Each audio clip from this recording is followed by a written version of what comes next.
पिता की अपने बेटे या बेटी की जिंदगी में कितनी अहमियत होती है ये हम सब जानते हैं, लेकिन क्या सभी को अपने पिता का प्यार और साथ मिल पाता है?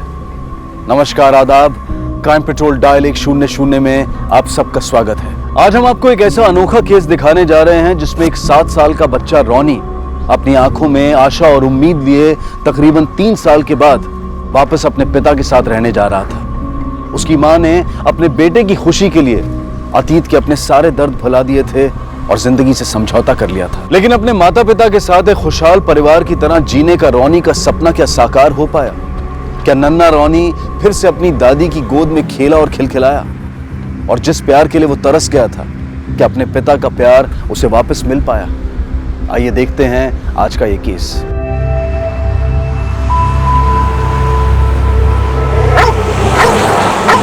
तो खुश हो ना? तो हम पापा के पास रहने जा रहे हैं। हाँ, मैं बहुत खुश हूँ। एक बार फिर सोचो श्रेया, मुझे लगता है तुम्हारा घर वापस लौटना सही नहीं है। मैं समझ रही हूँ तुम क्या कहना चाहती हो प्रशांत, लेकिन रॉनी के लिए मैं इस रिश्ते को एक और मौका देना चाहती हूँ। इस बढ़ती उम्र में उसे अपने पापा का प्यार और दादी का दुलार दोनों की बहुत जरूरत है। सूरज, कभी तो एक आदमी एक मर्द की तरह रिएक्ट किया करो, और आप खड़े रह के सिर्फ तमाशा देखिए, कुछ बोलिए मत।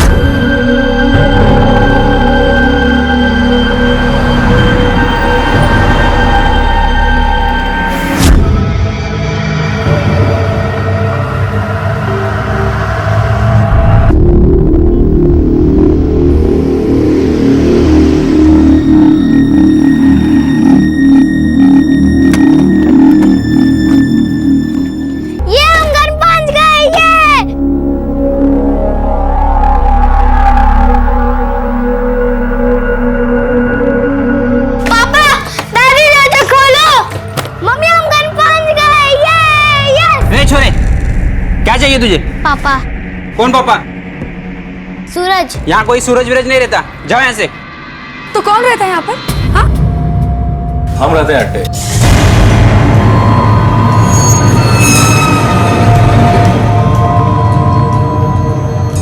और माँ और सूरज कहाँ है?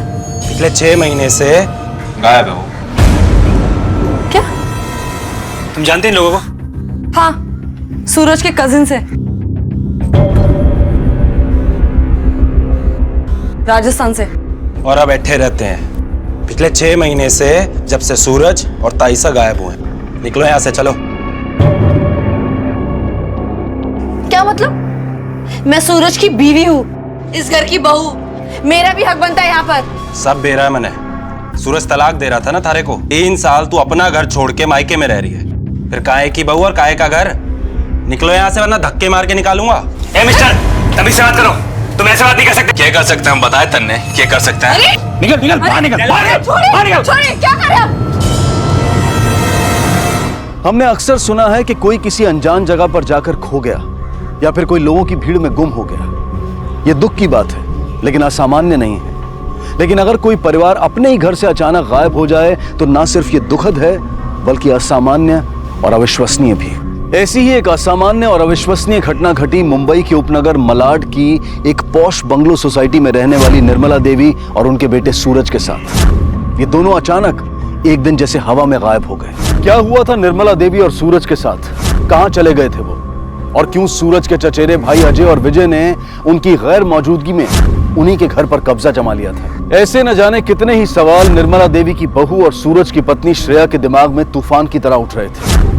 कैसे गायब हो गया था उसका पूरा का पूरा ससुराल? ये लोग बस यही कह रहे हैं कि माँ जी और सूरज गायब है। पता नहीं क्या हो रहा है। हम लोग पुलिस के पास ही जा रहे हैं। देखिए सर, सूरज और उसकी माँ कहाँ पे गायब हैं, ये तो आप ही को पता होना चाहिए। पिछले 6 महीने से वो गायब हैं। मेरे क्लाइंट्स के पिताजी और सूरज के पिताजी आपस में सगे भाई थे। इस घर को बनाने में न सिर्फ सूरज के फादर ने बल्कि अजय विजय के फादर ने भी इन्वेस्ट किया था। इस नाते मेरे दोनों क्लाइंट्स इस घर में रहने के बराबर के हकदार हैं। ये राष्ट्रीय ऑर्डर।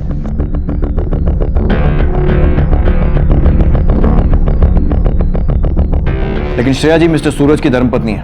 भले ये दोनों 3 सालों से अलग रह रहे हो, लेकिन डाइवोर्स नहीं हुआ है, तो कानूनन उस प्रॉपर्टी पर इनका भी हक बनता है। और आपके क्लाइंट इन्हें वहां से निकाल नहीं सकते। आप दोनों में से किसी ने भी अपने चचेरे भाई और ताइसा के गुमशुदा होने की रिपोर्ट क्यों नहीं की?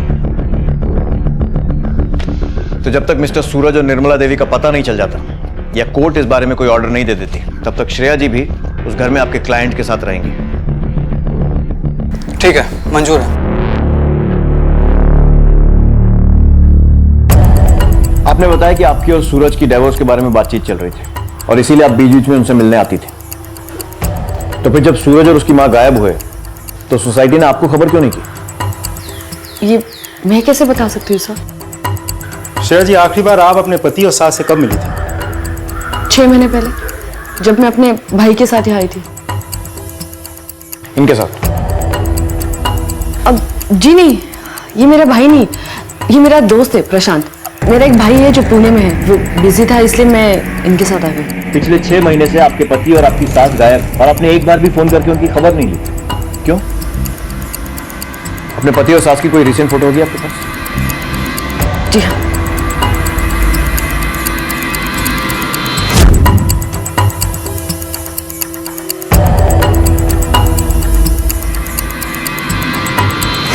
सूरज शेखावत और उनकी मां निर्मला देवी के बारे में कुछ बता सकते हैं आप? सूरज बहुत ही अच्छा आदमी था साहब, वो हमेशा अपने काम से काम रखता था। सर, जब से निर्मला जी के यहाँ बहू आई है ना, तब से उनके यहाँ झगड़े शुरू हो गए थे। बड़े ही सीधे साधे लोग थे, उनसे भला किसी की क्या दुश्मनी हो सकती है? सूरज और निर्मला कहीं चले गए, कोई कहता है विदेश गए और कोई कुछ। उनके जाने के बाद उनका घर खाली पड़ा था, कुछ इलाके के गुंडों ने आके उनके घर पर कब्जा कर लिया था। सर, सूरज को और उसकी मदर को कांटेक्ट करेंगे हमने बहुत कोशिश की, लेकिन उनके फोन स्विच ऑफ जा रहे थे।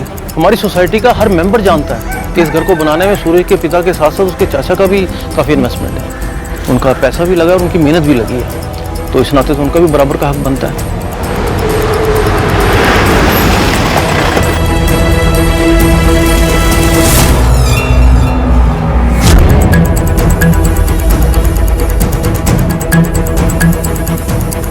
सर, बाकी सामान में तो कुछ भी सस्पिशियस नहीं है, लेकिन एक किसी छोटी लड़के के कपड़े मिले हैं। किसके कपड़े हैं? So I have no idea. साहब, जब हम अट्ठे आए तब यहाँ कोई ना था। उससे पहले कौन रहता था कौन नहीं रहता था हमें कुछ ना पता।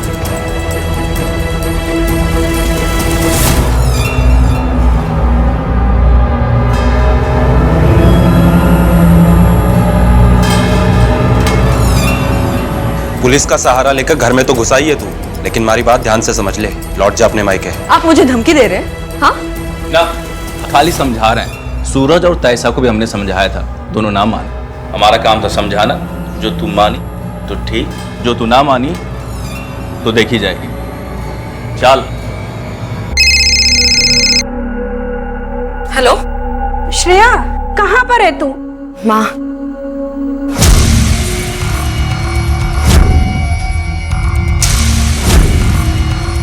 तू वहां नहीं रुक, तू क्या भी की घर वापस आ जा। श्रेया, नहीं मामा, जब तक वो वापस नहीं आ जाते ना, तब तक मैं नहीं लौटूंगी। ठीक है, सौरभ के बेंगलोर से आते ही मैं तेरे पापा को और सौरभ को ना वहां भेजती हूँ। तब तक तू अपना और रोनी का ध्यान रखना।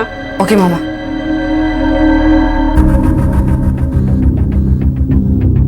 क्या हुआ?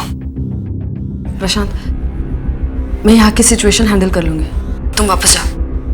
तुम्हें क्या लगता है मैं वाकई तुम्हें यहाँ छोड़कर चला जाऊंगा इन लोगों के साथ? मैं तुम्हें कभी नहीं छोड़कर जाऊंगा। मम्मी, मम्मी जल्दी यहाँ पर आओ, देखो जादू क्या कर रहा है। मेरी बात नहीं सुन रहा। क्या हुआ? देखो ना, मेरी बात नहीं सुन रहा। क्या? जादू, जादू, 6 महीने पहले गायब हुई निर्मला देवी की लाश उन्हीं के बंगलों के लॉन में पाई गई। अब तक जिसे पुलिस एक गुमशुदगी का केस मानकर चल रही थी, वो अब एक खून के केस में तब्दील हो गया था। लेकिन अब पुलिस के सामने यह सवाल था कि क्या सूरज की भी हत्या कर दी गई थी या फिर वो जिंदा था। मुझ पर शक कर रही? पिछले 3 सालों से मैं यहाँ पर रही भी नहीं हूँ। तभी तो हम समझ नहीं पा रहे हैं कि पिछले 3 साल से अपने पति और इस घर से दूर रहने के बाद अब अचानक ऐसा क्या हो गया कि आप हमेशा के लिए इस घर में लौट आना चाहती हैं। मैंने आपसे कहा ना, मैंने ये डिसीजन सिर्फ और सिर्फ अपने बेटे के लिए लिया है। सर, हम कोई गिरे पड़े लोग नहीं हैं, खाते पीते खानदान से हैं। सर, मेरा, मेरे पति का और मेरे देवर का, हमारे ताईसा के खून से कोई लेना देना नहीं है। सर, मुझे पूरा शक है कि ये सब सूरज के कजिन्स नहीं किया है। क्योंकि कई सालों से उनके और सूरज के बीच में प्रॉपर्टी का केस चल रहा है और बहुत बार तो उन्होंने धमकियां भी दी है। बहुत कमजोर दलील दे रही हैं आप। अगर ये मान लिया जाए कि आपकी सास निर्मला देवी की तरह सूरज का भी कत्ल हुआ है, तो उस केस में ये प्रॉपर्टी आपके नाम पर होगी, इन दोनों के नाम पर नहीं। तो आपको फायदा पहुंचाने के लिए ये दोनों खून क्यों करेंगे? सर, मैं जानती हूँ कि कई सालों से मेरे और सूरज के बीच में रिलेशन ठीक नहीं है, लेकिन मैं कभी भी उनके साथ कुछ गलत नहीं कर सकती। प्लीज बिलीव मी सर, मैंने कुछ नहीं किया है। आपकी सास की तरफ का कोई और रिश्तेदार जिसे उनकी मौत से फायदा हो सकता था? जी नहीं, उनके दूर के रिश्तेदार थे, लेकिन बहुत सालों से बातचीत नहीं थी। मुझे नहीं लगता कि विकास अंकल के अलावा कोई और उनके करीब था। ये कौन है? विकास कपूर, वो माँ जी के खास दोस्त हैं और इस बंगलो सोसाइटी के सेक्रेटरी।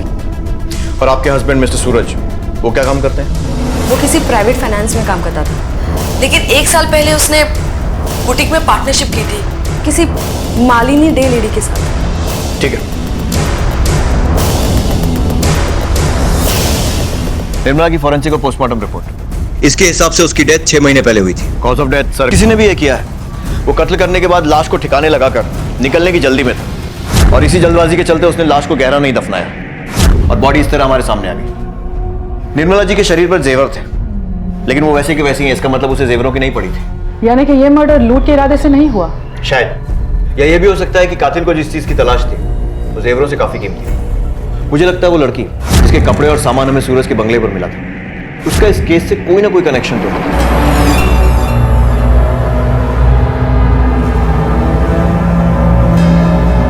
बाबा, बाबा, तुम मुझे भूल गए? मैं वर्षा। नहीं, मैं तेरा बाबा नहीं। चल भग भग, मैं तेरा बाबा नहीं। चल भग भग। बाबा, बाबा।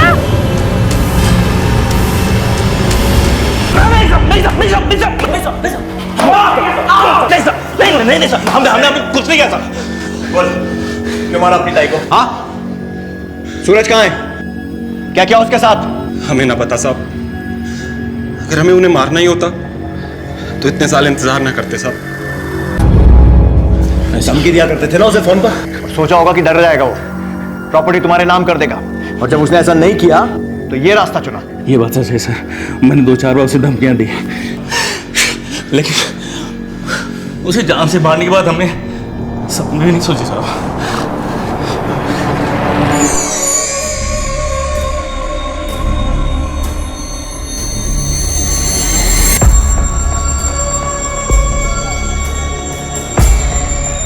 जब तक कुछ बोलते नहीं, दोनों का अंतर रखो, बात करो।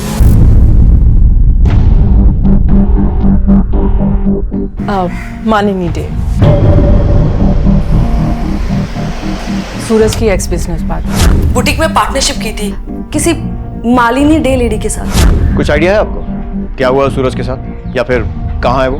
एक्चुअली जब से हम दोनों बिजनेस से अलग हुए हैं तो एक दूसरे के साथ कभी कांटेक्ट हुआ नहीं हमारा। आखिरी बार कब कांटेक्ट हुआ था उससे? आखिरी बार आई थिंक जनवरी। मतलब 6 महीने पहले? या। और उसके बाद आपकी कोई बातचीत नहीं हुई? नो। मान लीजिए सूरज ने आपके साथ 1 साल पहले पार्टनरशिप की थी और 6 महीने पहले उसे तोड़ दिया, कोई वजह? I don't know why, but business से इंटरेस्ट लूज हो चुका था उसका। सूरज और उसकी वाइफ का एलिमनी को लेकर झगड़ा चल रहा था, इसलिए उसने बुटीक मेरे नाम कर दिया। आप शायद जानती होंगी कि उसकी माँ का मर्डर हुआ और उनकी लाश उसी के गार्डन में दफन पाई गई। Oh, my condolences, officer. I'm so sorry about his loss. Now, may I leave? बिल्कुल। Thank you. But please be sure कि आपने हमसे कुछ भी छुपाया नहीं है और जो कुछ भी बताया एकदम सच सच बताया, वरना हमें आपको फिर से तकलीफ देनी पड़ेगी। प्लीज।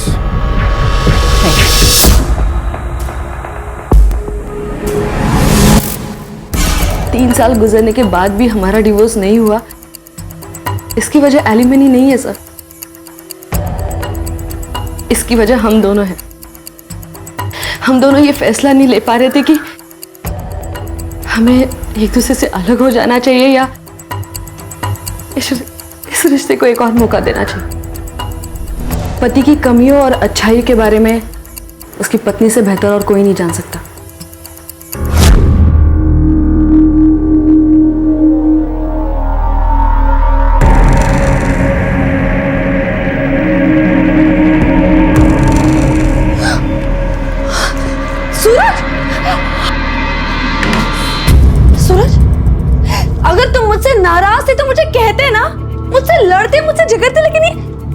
बचकानी हरकतें करने की क्या जरूरत थी?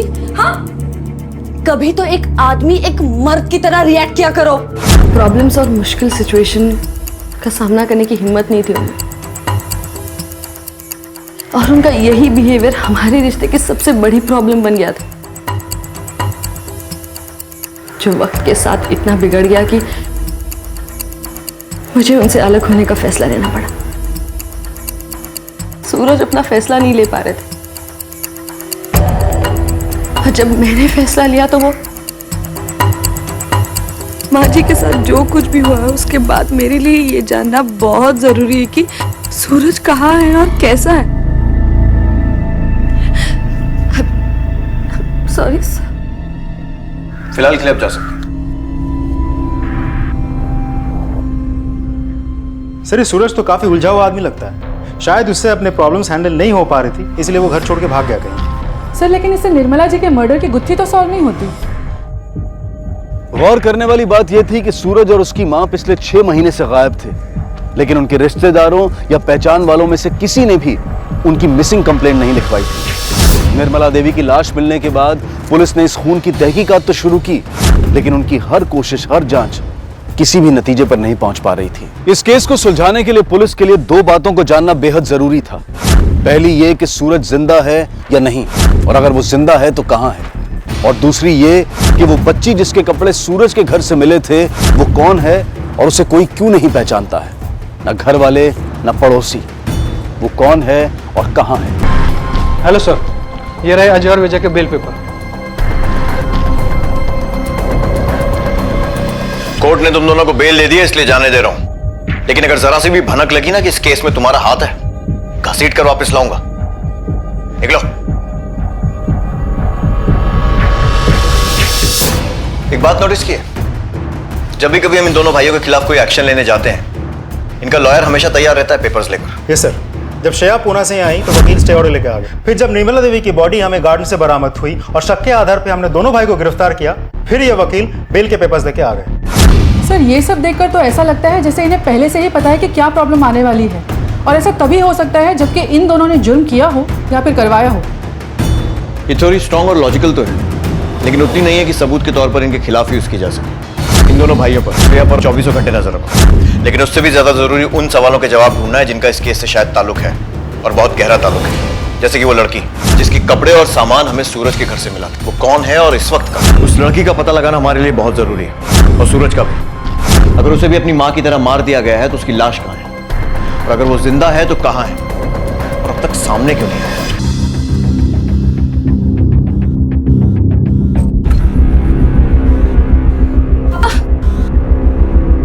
बेटा चिंता मत करो, अब सब ठीक हो जाएगा। ओए, क्या नाटक है? एक एक करके तू यहाँ अपना कुनवा जमा करना चाहती है ताकि बंगले पे कब्जा कर सके। पुलिस ने तुझे और तेरे बेटों को यहाँ रहने की इजाजत दी है, तुम लोग यहाँ नहीं रह सकते। निकलो, सबके सब निकलो यहाँ से। क्या? अच्छा, तो यही है जीजू के दोनों का मार भाई। अबे ओ, कमाल किसको बोला? चल, अबे ओ।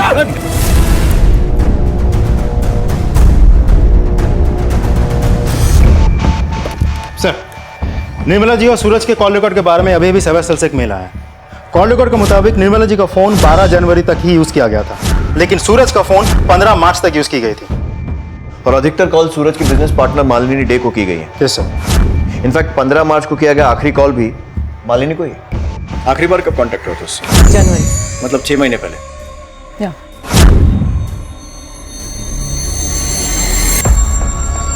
ओ आइए बैठिए। कहिए कैसे आना हुआ? कुछ सवाल पूछने थे आपसे। मेरे ख्याल से मैं उस दिन आपको मिल चुकी हूँ पुलिस स्टेशन में और सब कुछ बता भी चुकी हूँ। अब क्या बाकी रह गया पूछना? जी नहीं, कुछ सवालों के जवाब अभी भी बाकी हैं, आपके और सूरज के बारे में। वही पूछने आए हैं आपसे। बातें तो होती रहेंगी, ड्रिंक लीजिए। नहीं, हम आपसे सिर्फ सवालों के जवाब लेने आए। अगर वो देंगी तो हमारे लिए अच्छा होगा, और अगर सच सच बताएंगी तो आपके लिए अच्छा होगा। Fine, yes. जनवरी में हमारी पार्टनरशिप खत्म होने के बाद भी सूरज के फोन से मुझे कॉल्स आते थे, लेकिन वो कॉल सूरज नहीं करता। तो फिर कौन करता था? आई थिंक सूरज का मोबाइल किन्हीं गलत हाथों में आ गया था, और जिस किसी के पास भी उसका मोबाइल था उसे उसमें से मेरा नंबर मिल गया था, और फिर कॉल कर करके मुझे परेशान करने लगा। फिर क्या, यूजुअली इस सिचुएशन में जो हम लोग करते हैं, नंबर ब्लॉक कर दिया। आप सूरज की बिजनेस पार्टनर थी। एनी आइडिया क्या हुआ उसके साथ, कहाँ गया होगा? Any guesses? बहुत फ्रस्ट्रेटेड था। और उसके इस फ्रस्ट्रेशन की वजह? Personal life. पहले उसकी बीवी उसे छोड़ के चली गई, और फिर गर्लफ्रेंड। कौन गर्लफ्रेंड? वेल, इस बारे में उसने ज़्यादा मुझे कभी कुछ बताया नहीं, बट हाँ, एक बार नशे की हालत में बोल रहा था कि उसकी वाइफ की तरह उसकी गर्लफ्रेंड भी उसे छोड़ के चली गई, ब्ला ब्ला ब्ला। एंड यू नो व्हाट, उस सिचुएशन में जब मैंने उसे रोने के लिए अपना कंधा दिया, मुझ पे लाइन मारने लगा।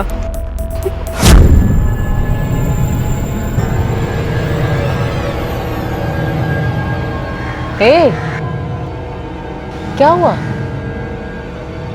I am so alone Malini, बहुत अकेला हो गया हूँ मैं। Come on, why are you crying like a kid?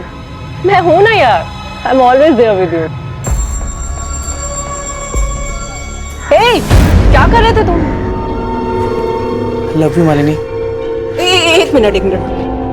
I think कुछ गलत फहमी हो गई है तुम्हें। We are just good friends. That's all.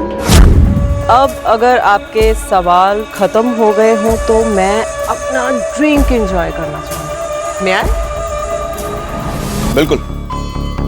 सिर्फ ये ध्यान रखिएगा कि अगर सूरज के गायब होने से आपका कुछ भी लेना देना है तो 2-4 ड्रिंक्स एक्स्ट्रा एंजॉय कर लीजिए, क्योंकि जेल में हम ये सब सर्व नहीं करते। सर, सूरज के कॉल रिकॉर्ड में रितु नंदन नाम की एक लेडी का नंबर है, जिसके साथ सूरज हर बुधवार को फोन पर बात करता था। नंबर राजस्थान का होगा, तो हो सकता है ये लड़की ही सूरज की वो गर्लफ्रेंड है जिसके बारे में मालिनी हमें बोल रही थी। या फिर शायद वो उसकी गर्लफ्रेंड नहीं है, बल्कि कोई दोस्त या बिजनेस एसोसिएट है। इस मालिनी की बातों पर ज्यादा यकीन नहीं करना चाहिए, क्योंकि सूरज के ना होने से जिन लोगों को फायदा पहुंचता है उस लिस्ट में उन दोनों कजिन श्रेया और श्रेया के वन साइडेड लवर प्रशांत के बाद इस मालिनी का भी नाम है। सूरज के जाने से केस उन दोनों के फेवर में हो जाता है। श्रेया को बंगला मिलता है और बाकी प्रॉपर्टी, और प्रशांत को श्रेया। लेकिन सर, इससे मालिनी को क्या फायदा होता? क्योंकि सूरज ने मालिनी के साथ अपने पार्टनरशिप तो गायब होने से पहले ही तोड़ दी थी। ऐसा मालिनी का कहना है, लेकिन सच क्या है किसी को नहीं मालूम।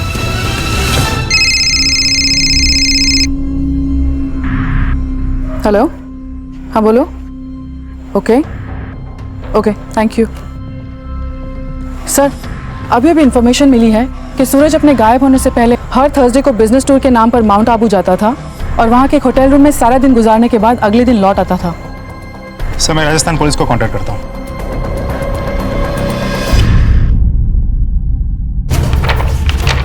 जी सर।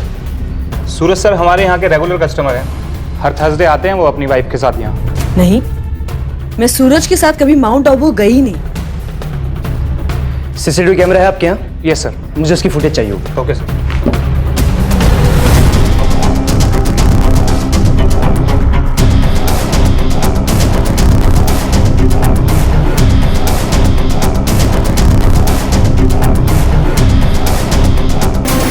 किसी की साजिश का शिकार हुआ सूरज अब खुद संदेह के घेरे में था। माउंट आबू के उस रिजॉर्ट की सीसीटीवी फुटेज में सूरज के साथ एक महिला दिखाई दे रही थी, जिसे रिजॉर्ट का स्टाफ और मैनेजर सूरज की पत्नी बता रहे थे। लेकिन सूरज की पत्नी श्रेया का कहना था कि वो कभी उसके साथ माउंट आबू गई ही नहीं थी। तो फिर कौन थी यह महिला और उसका सूरज के साथ क्या रिश्ता था?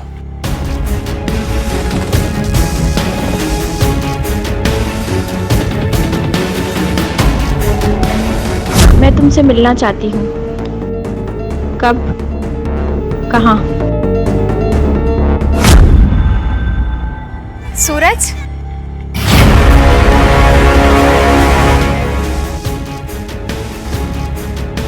चौंक गई? आपको सूरज ने नहीं, हमने फोन करके बुलाया था, उसके नंबर को रीएक्टिवेट करके। चलें? मोबाइल कॉल रिकॉर्ड्स के हिसाब से तुम्हारा नाम है रितु नंदा। असली नाम है? कुछ पूछा मैंने? सर मेरा असली नाम रितु नंदा है, लेकिन शादी के बाद मेरे ससुराल वाले मुझे प्रीति नाम से पुकारते हैं। मैं और सूरज अजमेर के मेयो कॉलेज में साथ पढ़ते थे, क्लासमेट्स थे। फिर मेरी शादी उसी के चाचा के लड़के अजय से हो गई। सर 3 साल पहले जब श्रेया उसे छोड़कर गई तब मैंने सूरज को सहारा दिया, एक दोस्त होने के नाते। फोन पर बातें करते करते कब हम एक दूसरे के करीब आ गए सर, ये हमें भी पता नहीं चला। उसके बाद हर थर्सडे को तुम लोग माउंट आबू के उस रिजॉर्ट में मिलने लगे। श्रेया को पता था तुम्हारे अफेयर के बारे में? नहीं सर, श्रेया के चले जाने के बाद ही हम दोनों मिले थे और ये बात सूरज और मेरे अलावा कोई नहीं जानता। और जो जान गया उसे मार डाला। सूरज की मां निर्मला, उन्हें पता लग गया होगा तुम्हारे अफेयर के बारे में और धमकी दी होगी कि तुम्हारे पति अजय को बता देंगे, तो उन्हें रोकने के लिए तुमने उन्हें मार डाला। और सूरज के साथ क्या किया? कहाँ है वो? नहीं नहीं सर, ये आप क्या बोल रहे हैं? भला मैं ताइसा को क्यों मारूंगी? मैं तो खुद परेशान हूँ कि पता नहीं सूरज कहाँ गायब हो गया। सर मेरा यकीन कीजिए, मुझे इस बारे में कुछ नहीं पता। I swear. सूरज का कोई दुश्मन था? नहीं, पर उसकी पार्टनर मालिनी के साथ उसके रिलेशन अच्छे नहीं थे। वो पार्टनरशिप तोड़ना चाहता था, पर वो क्यों तोड़ना चाहता था सर, इसके बारे में मुझे कुछ नहीं पता। ठीक है, अभी जाने दे रहा हूं, लेकिन दोबारा जरूरत पड़ी तो बुलाएंगे, आ जाना।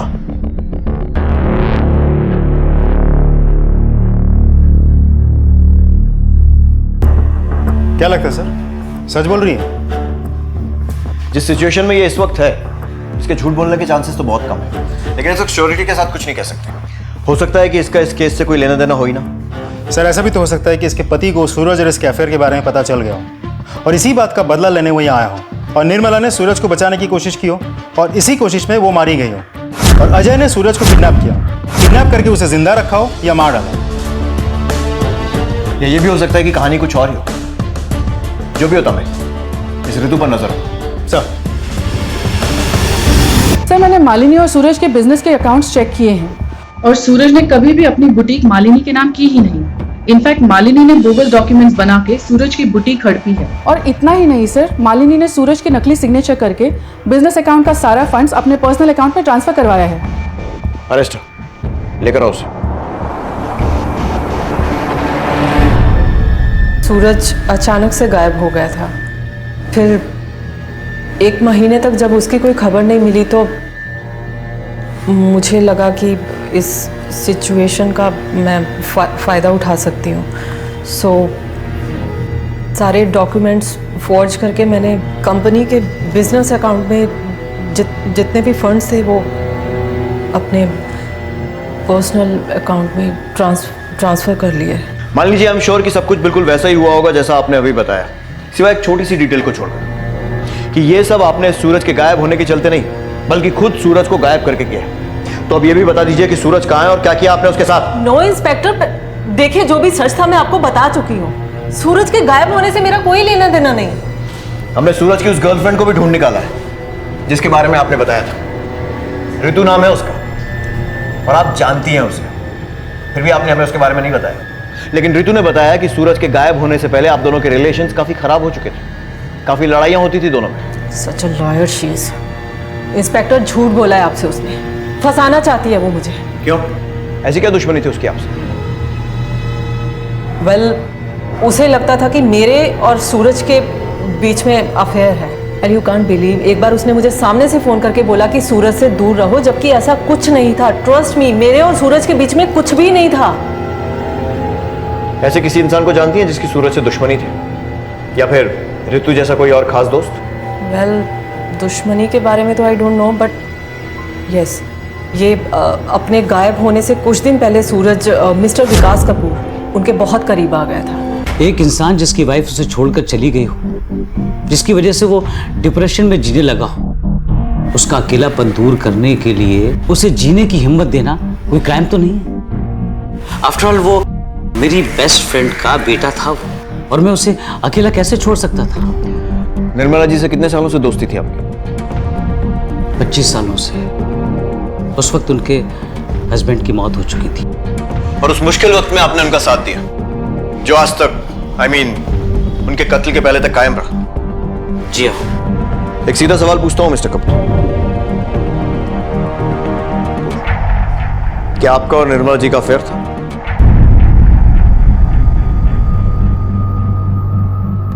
देखिए, इस सवाल का जवाब देना मैं जरूरी नहीं समझता। क्या जरूरी है और क्या नहीं, इसका फैसला हम करेंगे।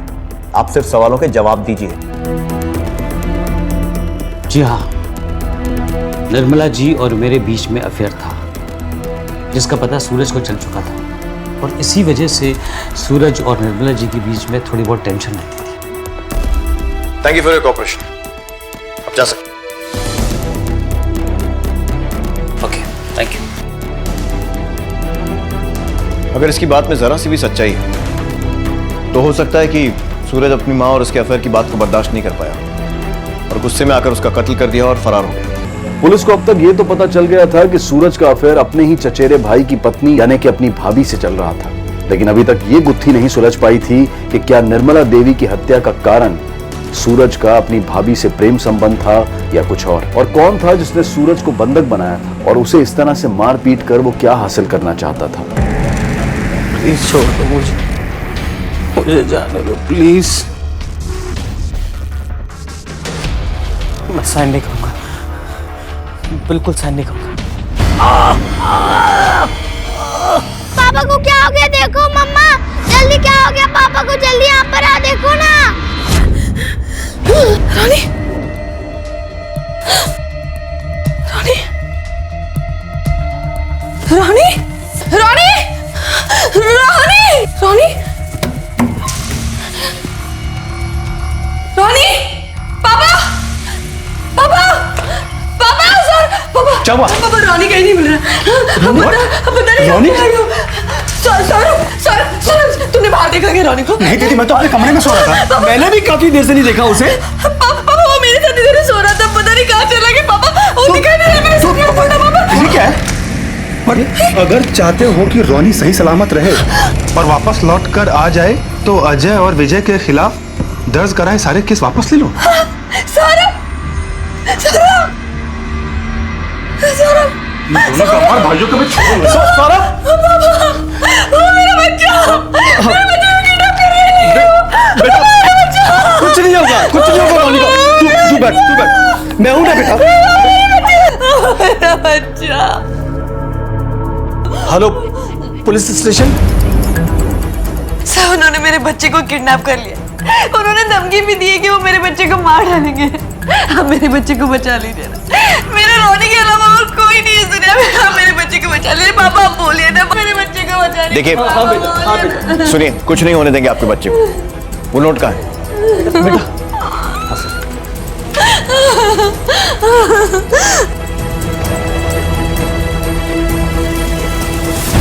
कहाँ है बच्चा?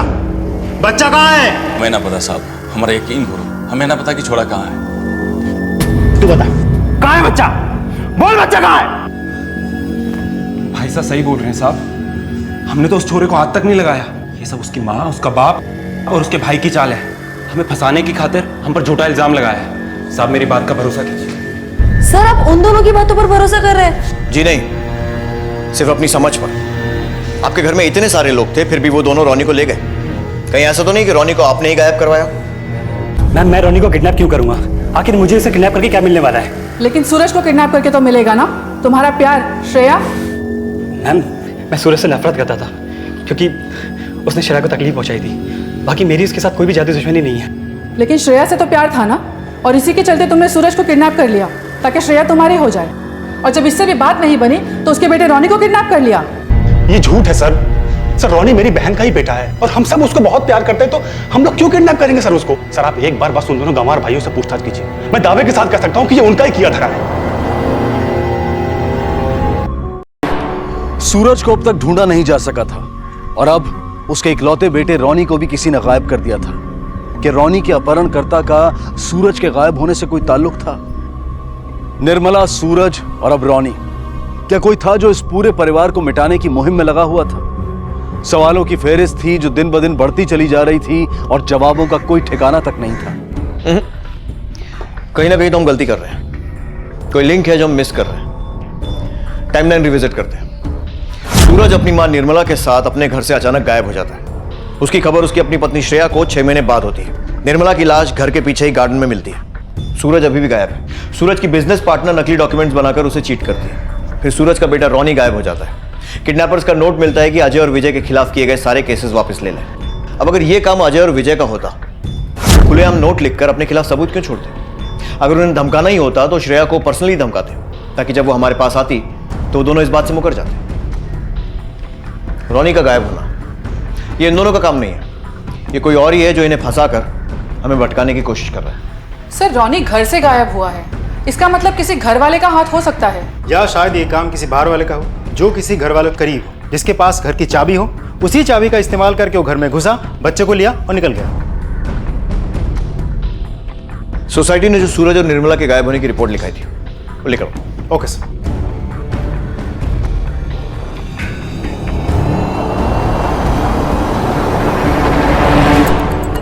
सर, सोसाइटी के सेक्रेटरी मिस्टर विकास कपूर ने रिपोर्ट लिखवाई थी। सूरज का घर जब खाली पड़ा था तब उस एरिया के कुछ बदमाशों ने उस घर पर कब्जा कर रखा था।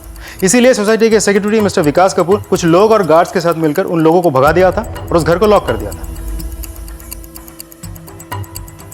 इसका मतलब उस घर की एक चाबी इस विकास कपूर के पास भी हो सकती है। कड़ी नजर रखो। Okay sir.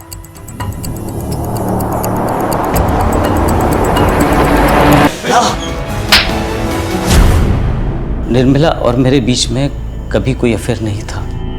उसके पति के मौत के बाद में मैंने उसे काफ़ी कन्विंस करने की कोशिश की शादी के लिए, लेकिन वो हमारे रिश्ते को दोस्ती से आगे बढ़ने देना नहीं चाहती थी।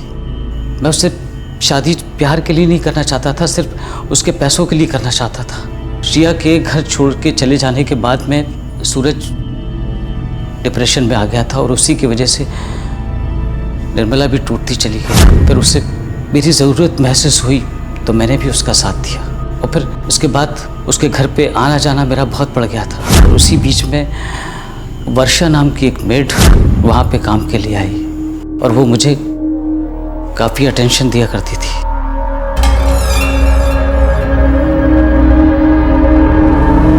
जब एक दिन मैं वहाँ पे पहुँचा तो निर्मला घर पे नहीं थी, वर्षा अकेली थी। फिर उसकी माँ को मैंने 25 साल दिए थे। उसकी कीमत मैं चाहता था, लेकिन सूरज नहीं माना। वो कहता था कि मेरा जो पैसा है वो रोनी का है और वो ये हक मुझे नहीं लेने देगा, इसीलिए मैंने उसके बेटे को उठवा लिया। इस बात से इनकार नहीं किया जा सकता कि अक्सर धोखा वही खाते हैं जो आंखें बंद करके यकीन करते हैं। अगर निर्मला देवी ने अपनी आंखें मूंद कर विकास कपूर पर भरोसा ना किया होता तो उन्हें उसके हाथों अपनी जान नहीं गंवानी पड़ती और ना ही सूरज को इतने जुल्म सहने पड़ते। ना विकास कपूर उस गरीब मासूम बच्ची वर्षा को अपनी हवस का शिकार बना पाता, जो असल में उसके चेहरे में अपने गुजरे हुए पिता का चेहरा देखा करती थी। लेकिन मलाड पुलिस ने हार नहीं मानी और आम जनता के विश्वास को बनाए रखते हुए वर्षा को आखिरकार खोज निकाला। वर्षा इस वक्त न्यायिक हिरासत में अपना इलाज करवा रही है।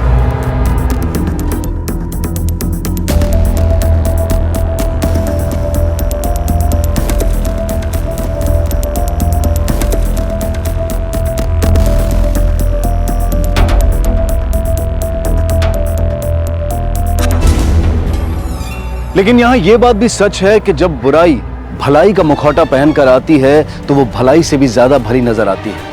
ऐसी सूरत में अगर उससे कोई धोखा खा जाए तो उसे पूरी तरह से गलत नहीं ठहराया जा सकता। बेहतर यही होगा कि अगर समय समय पर इस यकीन को समझ की कसौटी पर परखा जाए तो बुराई को पहचान कर उससे बचा जा सकता है। इसी विचार के साथ अब मैं अनूप सोनी आपसे विदा लेता हूं।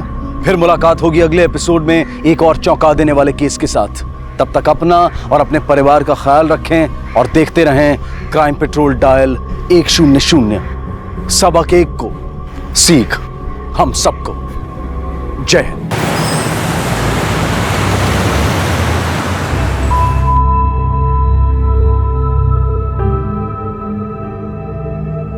बाय मितू।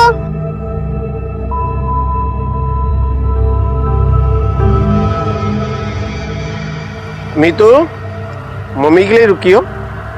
यहाँ बैठो।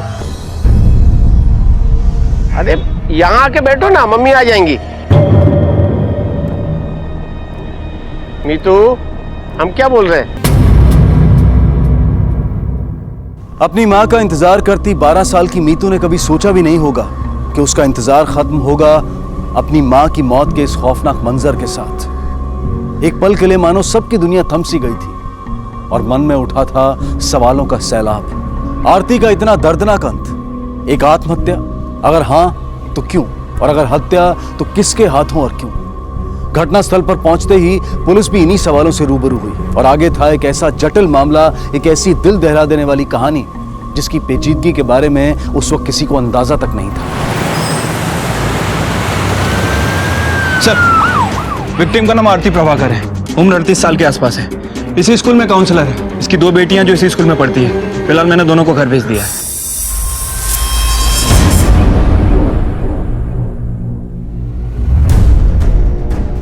सर, आसपास कहीं भी स्ट्रगल का निशान नहीं है और ना ही कोई वेपन मिला है। सर, ऐसा लग रहा है कि सुसाइड का केस है।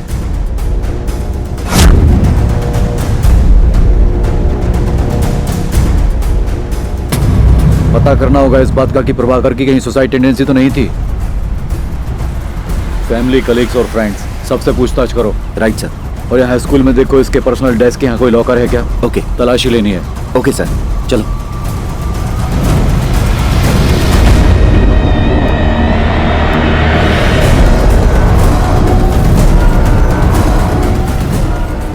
सर, लैब से पता करो किस चीज की गोलियां हैं। Okay sir.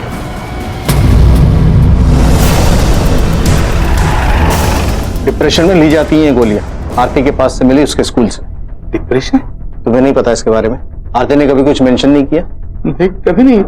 मतलब पहली बार देख रहा हूँ ये गोलियां। तुम्हें कभी लगा नहीं कि आरती टेंशन में, स्ट्रेस्ड है? टेंशन में तो वो हमेशा ही रहती थी सर। क्या है कि वो सब कुछ मैनेज नहीं कर पाती। स्कूल में फोकस करेगी तो घर में कुछ ना कुछ प्रॉब्लम, घर पे ध्यान देगी तो स्कूल में कुछ ना कुछ गड़बड़, संभल नहीं पाती। और तो बच्चियों पे तो ध्यान भी नहीं। जो मन में आए वो करो। आपकी बातों से तो ऐसा लग रहा है कि आप दुखी कम और नाराज ज्यादा थे अपनी बीवी से। नहीं सर, ऐसा तो कुछ नहीं है। जब आरती की मौत हुई उस समय तुम कहाँ थे? सर, मुंबई गया था ऑफिस के काम से। सप्ताह में 3 दिन जाना पड़ता है। आप दोनों के बीच का संबंध कैसा था? मतलब कोई झगड़ा वगैरह कभी हुआ? नहीं सर, कभी नहीं। मतलब नॉर्मल था, सब अच्छा था। आपकी बेटियां कहाँ हैं? हमें उनसे बात करनी है। रीमा, मीतू, ये पुलिस अंकल आए हैं, आपसे कुछ बात करनी है।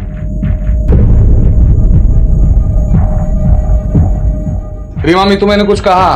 रहने दे, बाद में बात कर लेंगे।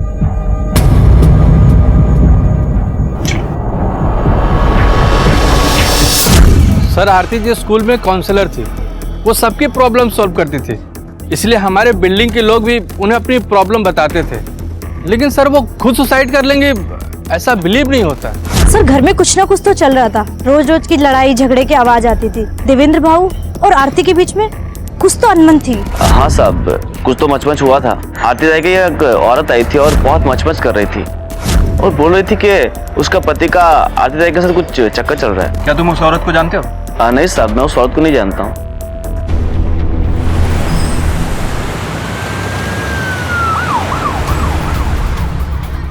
Sir, Aarti was a good counsellor और आजकल स्कूल में काउंसलर होना इतना ज़रूरी हो गया बिकॉज बच्चों को क्या क्या प्रॉब्लम्स हो सकती हैं सोच भी नहीं सकते आप। आरती मैम के बारे में कुछ जानते हो?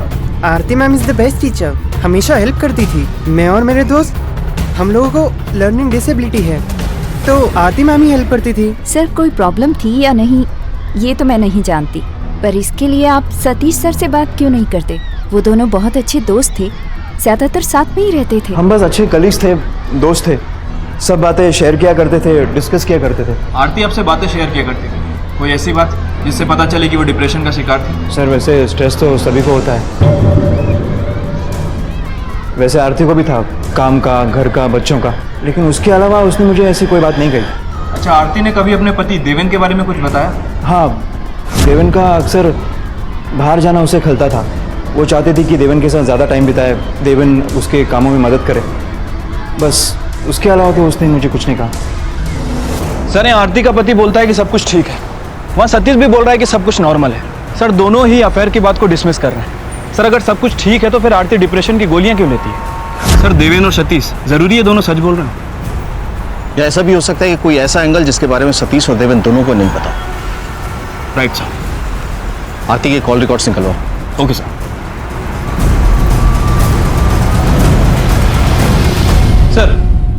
आरती प्रभाकर की पोस्टमार्टम रिपोर्ट और फोन रिकॉर्ड्स आ गए। फोन रिकॉर्ड्स में कुछ मिला? Yes sir. इस नंबर से आरती प्रभाकर को कई बार मैसेज किए जाते थे। इसका नंबर है ये? सतीश इनामदार। सर कहीं सतीश ने ही आरती को सुसाइड के लिए मजबूर तो नहीं किया? सुसाइड नहीं पाटिल, मर्डर। ये देखो, आरती की मौत ऊपर से नीचे गिरने के बाद नहीं हुई, उससे पहले हुई। हेड इंजरी, उसके सर के पिछले हिस्से में इंजरी है, इंटरनल ब्लीडिंग। ऊपर से जब वो नीचे गिरी, मुंह के बल गिरी थी, उसका जबड़ा टूट गया था, खून निकलता था, लेकिन मौत की वजह इंटरनल ब्लीडिंग है। सर इसका मतलब आरती को मारने के बाद ऊपर से नीचे फेंका गया। इसका मतलब है कि आरती डिप्रेशन पिल्स ले रही थी। सर कहीं प्यार व्यार का चक्कर तो नहीं? या फिर देवेन, शायद उसे आरती के अफेयर के बारे में पता चल गया था और उसने ही मारा उसे। एक काम करो, देवेन और सतीश दोनों के कॉल रिकॉर्ड्स निकलवाओ और स्कूल के सीसीटीवी फुटेज चेक करो। Right sir. हाँ तो मिस्टर देवेन, उस दिन तुमने हमसे कहा था कि तुम मुंबई में थे। जी सर। लेकिन तुम्हारे फोन रिकॉर्ड बता रहे हैं कि तुम नागपुर में थे। क्या चालू है? झूठ बोला था ना तुमने कि दोस्त हो तुम लोग। रात के 2 बजे फोन कॉल और ये नेक्स्ट डे रात के 1:30 बजे। दोस्त थी ना तुम्हारी, दोस्त को बेवक्त फोन करते हैं रात में। और एग्जैक्टली उन 3 दिनों में जब उसका पति देवेन अपने काम के सिलसिले में घर से बाहर था। झूठ बोला था मैंने सर। एक्चुअली मैं आरती से प्यार करने लगा था। ये बात मैंने उसे कई बार कही थी, लेकिन उसे इन सब में इंटरेस्ट नहीं था। इसीलिए गुस्से में तुमने उसे मार दिया। नहीं सर, मैंने उसे नहीं मारा है। मैं ऐसा आदमी नहीं हूँ। मेरी फैमिली है, बीवी है, बच्चा है। मैं सिर्फ उसे प्यार करता था। मर्डर मैं सोच भी नहीं सकता सर। हमने तुम्हारे ऑफिस में भी पता किया है, उनका मुंबई में कोई भी काम नहीं चलता है। तुमने वहां भी झूठ बोल के रखा है कि 3 दिन तुम घर से काम करते हो। क्या चालू है? दोनों जगह झूठ बोल रहे हो। बोलता है या फिर अपने तरीके से पूछूं? जी मैं मुंबई में था ही नहीं सर, कभी गया ही नहीं। मैं यही होता हूँ नागपुर में, बस घर पे नहीं रहता हूँ हफ्ते के 3 दिन। मेरी एक दूसरी फैमिली है सर, बीवी है, बेटा है, उन्हें दूसरे फ्लैट पे रखा है रेंट पे। और ये बात आरती को पता थी? जी नहीं सर, वो नहीं जानती। और इसीलिए आरती को रास्ते से हटाने के लिए तुमने मार दिया? नहीं सर, मैंने ऐसा नहीं किया सर। आरती को मैंने नहीं मारा। मैं तो उसके स्कूल के आसपास भी नहीं गया। आप चाहो तो चेक कर लो। स्कूल जाने की क्या जरूरत है? किसी और को भेजकर भी तो मरवा सकता है ना? नहीं सर, लेकिन मैं सर क्यों मारूं उसे? सर सच कहूं तो आरती के सैलरी पे घर चलता था मेरा। उसकी कमाई से तो पॉसिबल होता था ये सब।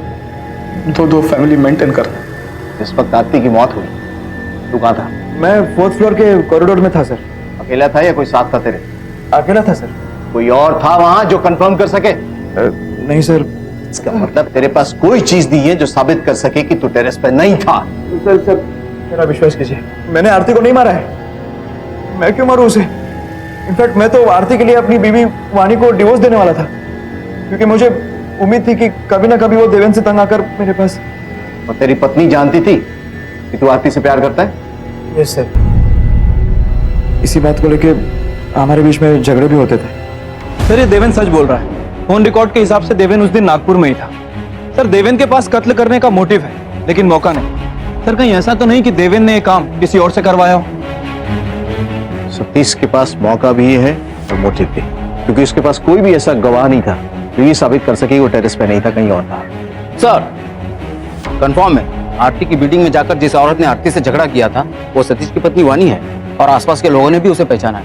वानी इनामदार, इसने आरती को धमकी भी दी थी। अनिल, इसके फोन रिकॉर्ड्स निकलवा, पता करते हैं कि ये कत्ल के वक्त कहाँ है। Right sir. अब मैंने कहा था ना रश्मि आंटी, ये है रश्मि। अरे आंटी क्यों, मम्मी बोलो ना। आज से ओके बेटा। और ये यश है। यश तुम्हारी नई बहन है। से हाय। हाय पापा, और रूम नहीं है? मैं लड़कियों के साथ अपना रूम शेयर नहीं करूंगा। एटलीस्ट पुराने घर में मेरा खुद का रूम तो था। क्या चैम्प, PS पोर्ट अभी अभी तो घर पे आए और अभी से नाराजगी। सर आरती प्रभाकर के बारे में एक लीड मिली है। एज ए काउंसलर आरती प्रभाकर का सोशल मीडिया पर एक अकाउंट है जिसमें कई लोगों ने उसे मैसेज भी किए। सर उन मैसेज में एक मैसेज ऐसा भी है जिसमें उसे गालियां भी दी गई है। सर आरती ने वो मैसेज तो डिलीट कर दिया, लेकिन हमने उस कंप्यूटर का आईपी एड्रेस ट्रेस कर लिया है, जिससे उसे मैसेज भेजे गए। इसका कंप्यूटर? ईशान इनामदार, आरती की स्कूल में ही पढ़ता है। ईशान इनामदार? यस सर, सतीश का बेटा। सर हो सकता है कि उसे आरती और सतीश के बारे में पता चल गया। चलो अच्छा है, माँ से तो बात करनी थी, माँ और बेटे दोनों से बात करते हैं, लेकिन उससे पहले स्कूल में जाके ईशान के बारे में इंफॉर्मेशन इकट्ठी करें। Right sir. Ishaan? No sir, Ishaan क्या प्रॉब्लम करेगा, वो तो अच्छा स्टूडेंट है, वो तो कैप्टन भी है फुटबॉल टीम का। अच्छा बेटा, ईशान ने कभी आरती मैम के बारे में कुछ कहा तुमसे? Ishaan used to hate her. Ishaan Aarti ma'am से हेट क्यों करता? आरती मैम और ईशान के पापा सब साथ में घूमते थे और बातें करते थे, जो ईशान को पसंद ही नहीं था।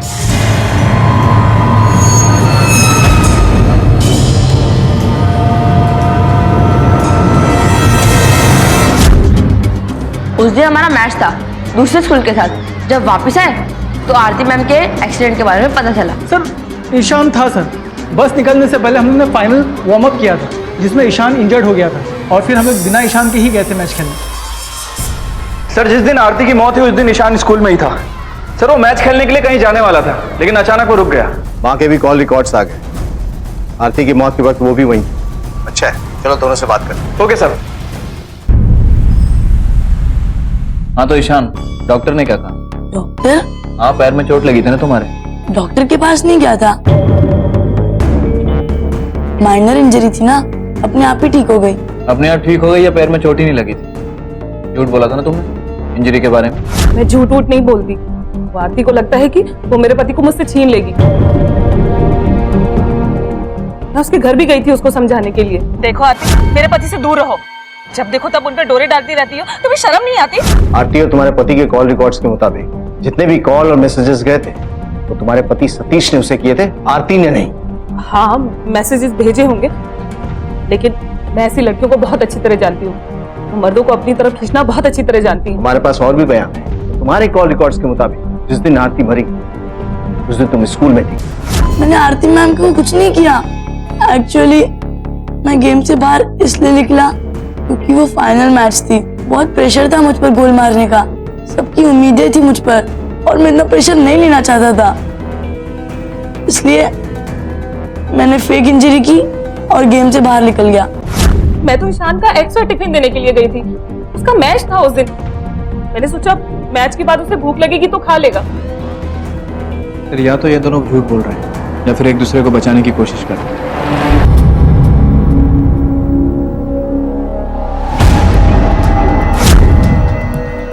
मीतू, मीतू,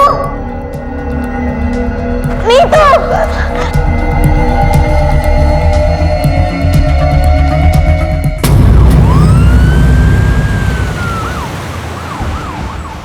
स्कूल स्टाफ तो पहले से ही कोशिश कर चुका था, फिर भी हमारे साथ मिलकर उन्हें दोबारा ट्राई किया, लेकिन मीतू का ही नहीं मिला। ये कौन है? वो मैंने बताया ना, मेरी दूसरी फैमिली। ये रश्मि है मेरी मिसेस, और ये बेटा ये। मैंने सोचा कि जब बाहर आ ही गया है तो क्यों ना इन्हें यही, मतलब दूसरा घर। ये सब रहने दो, ये बताओ कोई कॉल आया था मीतू को लेकर? नहीं सर। मीतू के साथ कुछ हुआ था क्या सुबह? किसी ने डांटा था या ऐसा कुछ भी? पापा प्लीज इसे छोड़ दीजिए, इसे स्कूल में मम्मा की याद आएगी। देखो ये रोना धोना अब से सब बंद होना चाहिए, समझे? तुम्हें स्कूल जाना होगा, मतलब जाना होगा, समझे तुम? लो पकड़ो। नहीं सर, ऐसा तो कुछ नहीं हुआ था, कुछ नहीं, वाकई कुछ नहीं हुआ। बस कुछ दिनों से मीतू एकदम अलग बर्ताव करने लगी थी, मतलब अपने में रहती थी, कुछ बात नहीं करती थी, कुछ बोलती नहीं थी, गुमसुम सी रहती थी। एक्चुअली मैं तो चाहता था कि उसे स्कूल ही ना भेजूं, ये स्कूल वाले भी उन्होंने जिद, उन्होंने कहा कि उसे स्कूल भेज दो ताकि उसका मन बहल जाए।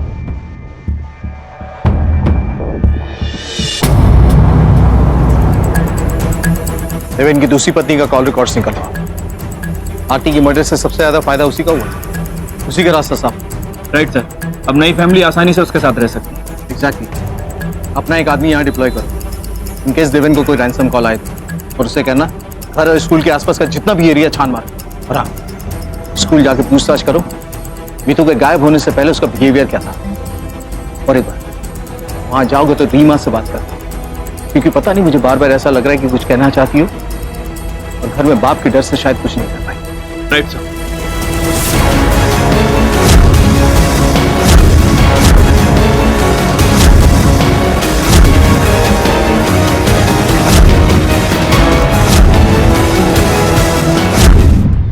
हमेशा काफी डरी हुई सी रहती थी वो।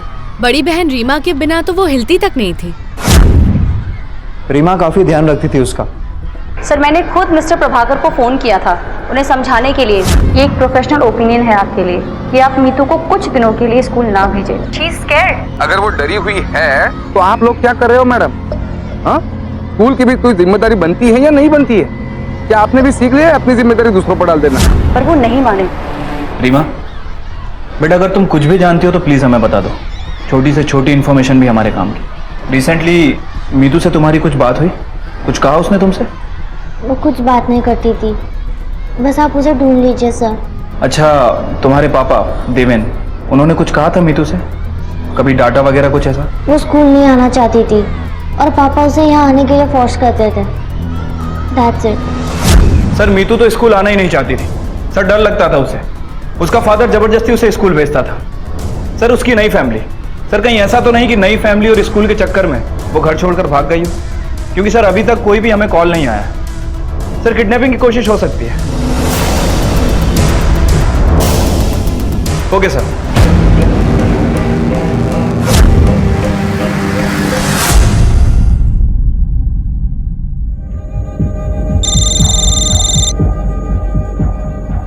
हेलो, क्या?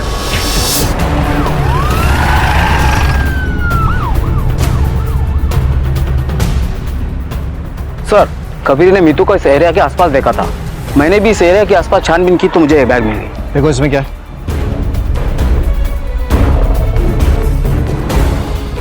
पिताक्षी प्रभाकर। सिस्टम डिप्लॉय करो यहाँ। फिर से एक बार चप्पा चप्पा छान मारो, एक भी स्पॉट छूटना नहीं चाहिए। Right sir. कहां थी मीतू? क्या उसका पीछा करते हुए उस आदमी ने उसे अपने कब्जे में ले लिया था? एक तरफ पुलिस मीतू को खोजने में लगी हुई थी और दूसरी तरफ आरती की मौत के मामले में संदिग्धों की सूची बढ़ती चली जा रही थी। देवेन, सतीश, सतीश की पत्नी वानी, ईशान, लेकिन किसी के भी खिलाफ एक सबूत तक नहीं मिल पाया था। हेलो, मैं एसएस हॉस्पिटल से बात कर रही हूँ। पुलिस आपकी बेटी मीतू को एसएस हॉस्पिटल लेकर आई है। आप जल्दी से यहाँ आ जाइए। डॉक्टर, मैं देवेंद्र प्रभाकर, वो मीता की छोटी बेटी है, वो एडमिट है यहाँ पे, फादर। अच्छा, वो जो पुलिस को सड़क पर बेहोश मिली थी? जी सर, वही। तबीयत कैसे है उसकी? कंडीशन स्टेबल है उसकी, शॉक में है वो। अभी इसमें समय लगेगा। एक इम्पॉर्टेंट बात है, बच्ची की फिजिकल रिकवरी तो हो गई है, लेकिन मेंटल रिकवरी में टाइम लगेगा। शायद काउंसलिंग की भी जरूरत पड़े। रेप हुआ है उसका। आपको उसने कभी कुछ बताया नहीं, या घर में कभी किसी और को? क्योंकि ऐसी हालत में बच्चे नॉर्मल बिहेव नहीं करते। सर मेरी बेटी लापता थी तो कैसे बात? ये रेप अभी नहीं हुआ है, पहले हो चुका है। जो रेप वुंड्स हैं, जो घाव हैं, वो काफी पुराने हैं।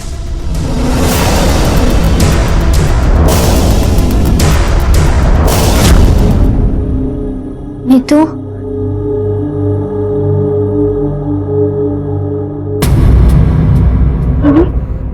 क्या कर रही है? सुना नहीं डॉक्टर ने क्या कहा? आराम करने दो उसे। जाओ बाहर जाओ रीमा।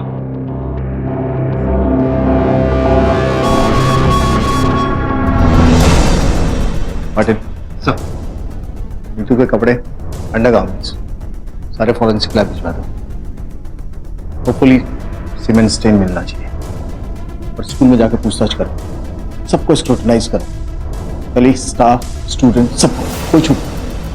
Right sir. आरती की आत्महत्या से शुरू हुई जांच उसकी हत्या में तब्दील होकर अब एक और अपराध से जुड़ चुकी थी, मीतू का बलात्कार।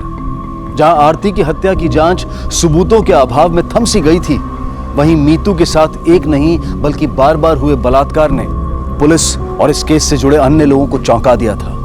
इस घिनौने बलात्कार की वजह से 12 साल की मीतू असीमित मानसिक और शारीरिक पीड़ा महसूस कर रही थी। वो लगातार तनाव सह रही थी, और बदकिस्मती से ना तो वो इसके बारे में किसी को बता पाई और ना ही उसके माता पिता को इस बात की भनक थी।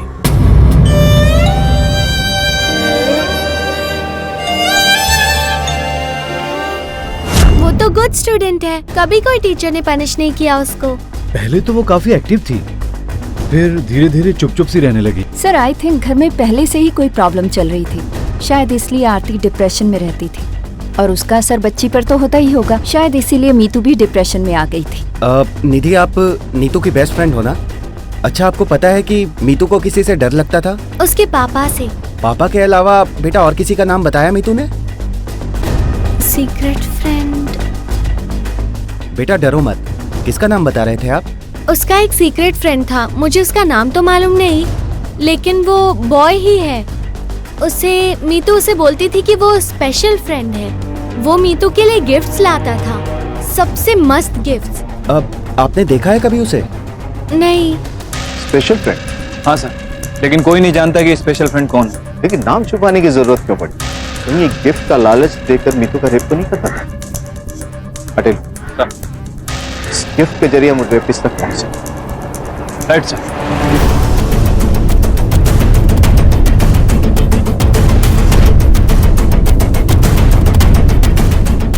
सर, सारे नए किसके हैं ये सारी चीजें मीतू की नहीं है। मीतू हर बार पापा से ये सारी चीजें मांगा करती थी, लेकिन पापा ने उसे कभी नहीं दिलाई थी। जितने भी गिफ्ट्स हैं एनालिसिस के लिए जब्त कर लो। Right sir.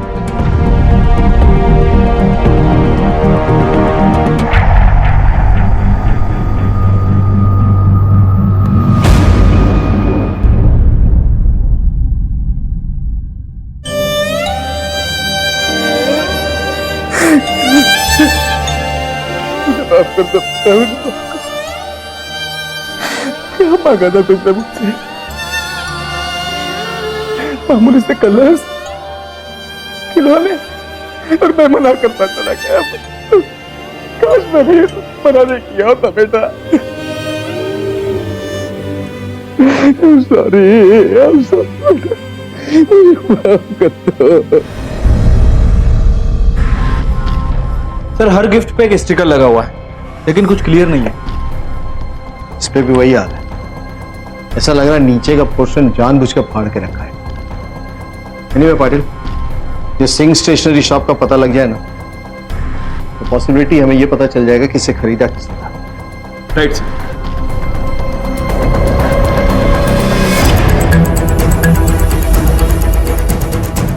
ये सारे गिफ्ट आपकी दुकान के हैं? स्टिकर तो हमारी दुकान का है, ये हमारी दुकान से खरीदा। बता सकते हैं कि किसने खरीदा था? इसे कैसे बता सकते हैं साहब, कितने लोग आते हैं, कितने खरीद के जाते हैं। फिर भी इतने सारे आइटम कोई एक साथ तो नहीं खरीदता ना, कोई तो रेगुलर कस्टमर होगा ना आपका। हाँ याद आया, अब इनामदार साहब है ना, उनका बच्चा आता है यहाँ पर, उनका खाता चलता है यहाँ पर। नाम बता सकते हैं उसका? एक मिनट सर। ईशान इनामदार। ईशान इनामदार? सतीश इनामदार का लड़का? हाँ वही, उसके पापा टीचर है ना स्कूल में, उन्हीं का लड़का है। ये तुम्हारा है ना? ये भी तुम्हारा है ना? ये सब तुम्हारे हैं? ये सब मेरे ही हैं और स्कूल में चोरी हुए थे। सिर्फ मेरे ही नहीं, मेरे सारे फ्रेंड्स की भी चीजें चोरी होती थी। कोई तो था जो चोरी करता था, पर कब वो नहीं पता। ईशान, एक बात सच बताओ, ये सारे गिफ्ट तुमने मीतू को नहीं दिए थे? सर, मैं मीतू को नहीं जानता। I mean, मैं जानता हूँ कि आरती मैम की 2 बेटियां हैं, पर मैं रीमा को जानता हूँ, वो मेरी स्टैंडर्ड में तो है। क्या लगता है सर, ये ईशान सच बोल रहा है? नजर रखो इसमें। आरती से नफरत करता है, उससे मीतू को नुकसान पहुंचाया होगा फर्स्ट में, क्योंकि इसके पास मोटिव है। अभी स्कूल में था तो मौका भी। Right sir. काम करो, उसके जितने भी दोस्त हैं स्कूल में, सबसे पूछताछ की। Okay sir. घर के अंदर, इस बिल्डिंग और सारे एरिया को स्कैन करो। अगर इनमें से किसी ने मर्डर किया ना, तो वो कपड़ा हमें आसपास ही मिलना चाहिए। Right sir. और सुनो, जितने भी लोग हैं सब पे कड़ी नजर रखो, शायद कोई सबूत मिटाने की भी कोशिश करे। Okay sir.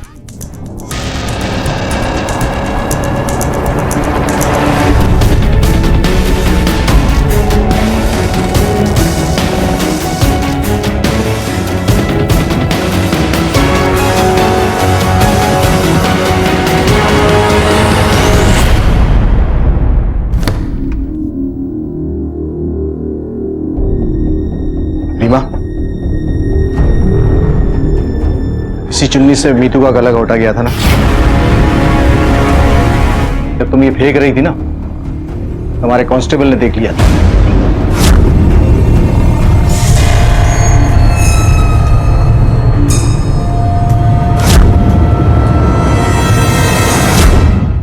बताओ सच क्या है?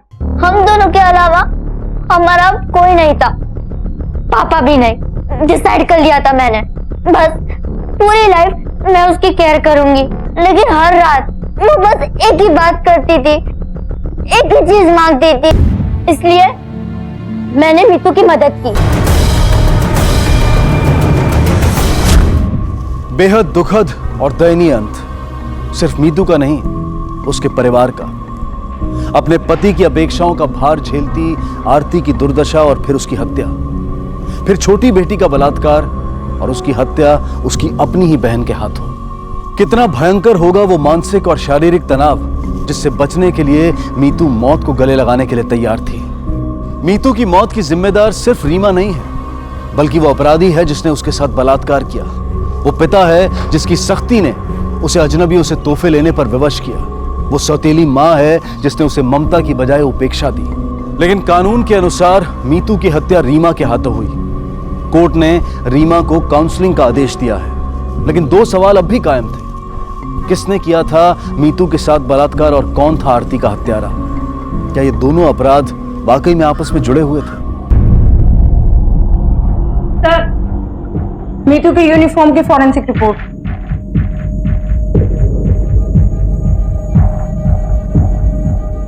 पाटिल, स्कूल में डीएनए टेस्ट के लिए सबके ब्लड सैंपल्स इकट्ठा करवाओ, जल्द से जल्द। Okay sir. हमारे साथ ऐसा क्यों ट्रीट किया जा रहा है? हम क्या कोई क्रिमिनल है? हो साहब, हम लोग शरीफ लोग हैं साहब, रेपिस्ट थोड़ी ना है। Even I am not a criminal, लेकिन मैं चाहता हूं कि जिसने भी हमारी स्कूल की छोटी बच्ची के साथ इतना घिनौना अपराध किया है वो पकड़ा जाए, उसे सजा मिले, समझे? आखिरकार पुलिस ने एक अनोखा पैंतरा अपनाया। सफलता की गारंटी ना होने के बावजूद पुलिस के सामने ये एकमात्र उपाय बचा था, स्कूल में आयोजित एक ब्लड टेस्ट कैंप। जाहिर सी बात थी कि असली गुनहगार किसी भी कीमत पर अपना खून देने से बचने की कोशिश करेगा, और पुलिस बड़ी सतर्कता से इसी घटना का इंतजार कर रही थी।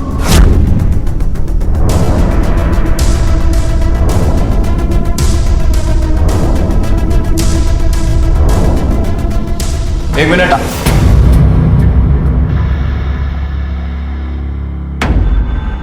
हाथ दिखा तेरा। काय झालं हाथ दिखा। ज्यादा होशियार समझता अपने आपको? ब्लड टेस्ट क्यों नहीं करवाया तूने? तुझे क्या लगा भीड़ में पकड़ नहीं पाएंगे? इतनी छोटी सी बच्ची की जिंदगी बर्बाद करके रो रहा है।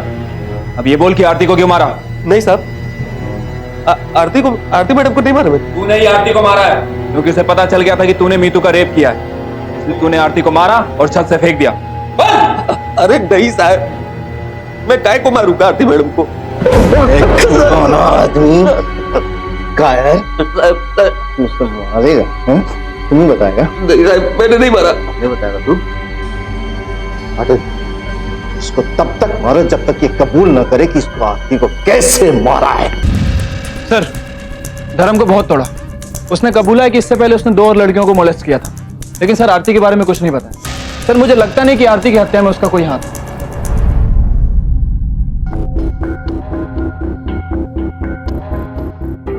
पाटिल, एक मिनट। धर्म का बयान क्या कहा था उसने? अजीत ने मीतू को पनिश करने के लिए स्टोर रूम में बंद किया था, उसके बाद उसने फिर से उसका रेप किया था, और तुमने बताया था कि तुमने रीमा को एक बार स्टोर रूम के बाहर देखा। यस सर, अजीत ने उसे पनिश किया। स्टोर रूम के बाहर क्या कर रही थी? अजीब नहीं लगता कि छोटी बहन के बाद बड़ी बहन को सेम पनिशमेंट?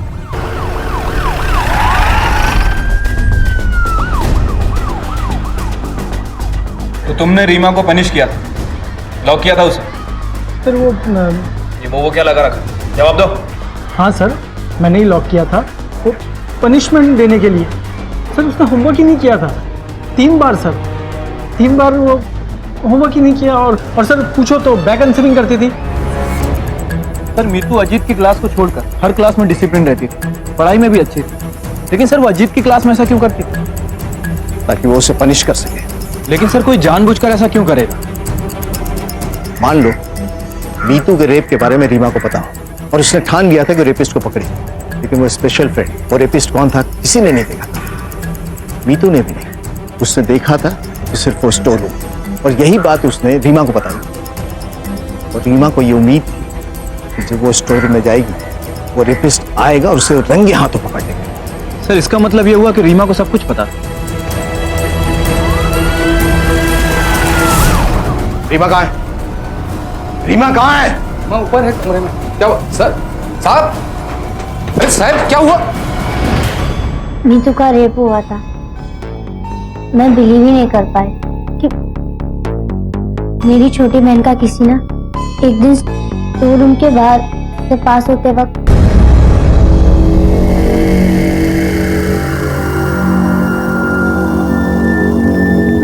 मुझे तो बिलीव ही नहीं हुआ।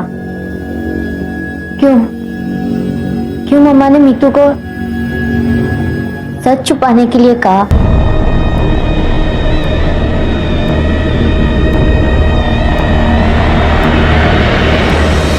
देवेन को मेहनती आरती के प्रति कभी कोई सहानुभूति महसूस नहीं हुई। देवेन की निरंतर आलोचनाओं की वजह से आरती डिप्रेशन का शिकार हुई और दो परिवारों की जिम्मेदारी निभाते देवेन ने आखिरकार एक परिवार को खो दिया। खुद एक काउंसलर होने के बावजूद आरती ने अपनी बेटी के बलात्कार पर पर्दा डालने की कोशिश की। अपनी बेटी की बजाय उसने अपनी प्रतिष्ठा की रक्षा करना ज्यादा बेहतर समझा। आखिर ये सब ना होता तो रीमा का गुस्सा इस तरह से आरती और मीतू की मौत का कारण न बनता। 16 वर्ष की उम्र में रीमा पर एक अपराधी होने की मोहर लग चुकी थी। अपने परिवार में संवेदना, सहानुभूति और प्यार की नींव रखी। परिवार को जोड़ते विश्वास को कायम रखी। बुरे वक्त में एक दूसरे का सहारा बने और मिलकर समस्याओं का समाधान निकाले। इसी विचार के साथ अब मैं अनूप सोनी आपसे विदा लेता हूं। फिर मुलाकात होगी अगले एपिसोड में एक और चौंका देने वाले केस के साथ। तब तक अपना और अपने परिवार का ख्याल रखें और देखते रहें क्राइम पेट्रोल डायल 100। सबक एक को सीख हम सबको। जय हिंद। इस तरह के और भी एपिसोड देखने के लिए हमारे चैनल को सब्सक्राइब करें और बेल आइकन दबाना ना भूलें।